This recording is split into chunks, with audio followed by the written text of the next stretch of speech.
హ్మ్. 1 lakh sir. So with 2.5 years 1 lakh salary అంటే 2.5 సంవత్సరాలకే ₹1,00,000 ప్యాకేజ్లో ఉన్నాం per month. Even degrees చేసిన వాళ్ళైనా బీటెక్ చేసిన వాళ్ళైనా ఎవరైనా లెర్న్ చేయొచ్చు. సో ఎవరైనా ప్రాక్టీస్ చేయొచ్చు. బీకామ్ చేసిన స్టూడెంట్స్ కూడా 1 lakh ప్యాకేజ్ అనేది తీసుకోవచ్చు. ఏ ఎడ్యుకేషన్ అయినా 2+3.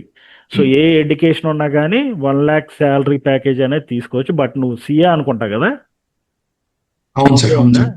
సో దానివల్ల నీకు సిఏ ఐసిడబ్ల్యూఎస్. ఓకే. సిఏ, ఐసీడబ్ల్యూ 2 ఉండడం వల్ల 2.5 ఇయర్స్‌కే నీకు 1,00,000 ప్యాకేజ్ అనేది ఇచ్చారు. ఇన్ జనరల్‌గా ఏందంటే డిగ్రీ బేస్ మీద వెళ్ళే వాళ్ళకి 4+5 5 ఇయర్స్ దాకా ఉంటే తప్పించి 1,00,000 ప్యాకేజ్ అనేది కొంచెం డిఫికల్ట్. Like, share, subscribe.